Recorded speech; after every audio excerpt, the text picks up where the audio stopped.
இன்றைக்கி இயற்கையோடு இல்லை, இன்றைக்கி லீவ் ஆனதுனால நான் வீட்டிலே இருந்து பேசுகிறேன். ஆக்சுவலாக இன்றைக்கி ஒரு விஷயம், எல்லாருக்கும் கல்யாணம் வந்து மோஸ்ட்லி இந்த 25, 30s, மேபி சில பேருக்கு 30 மேலேயும் கூட கல்யாணம் ஆகலாம். ஆனால் 30 வரைக்கும் பொதுவாக நம்ம உடம்புல எந்த நோயும் தெரிகிறதில்ல. நம்ம வந்து லைஃப்பை வந்து நல்லா என்ஜாய் பண்ணியிருப்போம், ஜங்க் ஃபுட் சாப்பிடுவோம், ஃபுட்டை ஸ்கிப் பண்ணியிருப்போம், ஒரு கண்ட்ரோலும் இருந்திருக்காது, எதுவுமே பண்ணியிருக்க மாட்டோம்.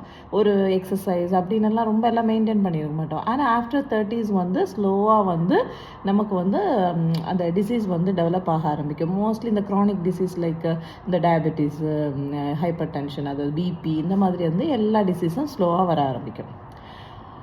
மோஸ்ட் ஆஃப் த டைம் அந்த 25, 30ஸ்ல எல்லாருக்குமே கல்யாணம் இருக்கும். நம்ம மாமியார் என்ன சொல்லுவாங்க தெரியுமா? உடனே நல்லா தான் இருந்தான், இந்த கல்யாணம் ஆனோடனே அவனுக்கு கஷ்டம், அவனுக்கு பிபி வந்துட்டு, அவனுக்கு சுகர் வந்துட்டு, என்கிட்ட இருந்த வரைக்கும் நல்லா தான் இருந்தான், நான் நல்லா பார்த்துக்கிட்டேன்.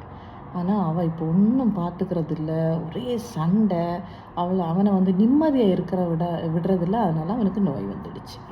இதுதான் பையன் வந்து முன்னாடி எப்படி இருந்தான்றது விஷயமே இல்லை. ஒரு கல்யாணம் ஆன உடனே அவனுக்கு ஏதாவது வந்துடுச்சு, அதுக்கு பொறுப்பு மருமகள் தான். Okay, thank you and take care. And அடுத்த அப்டேட்டோட நெக்ஸ்ட் வீடியோவில் பார்க்கலாம். Thank you so much.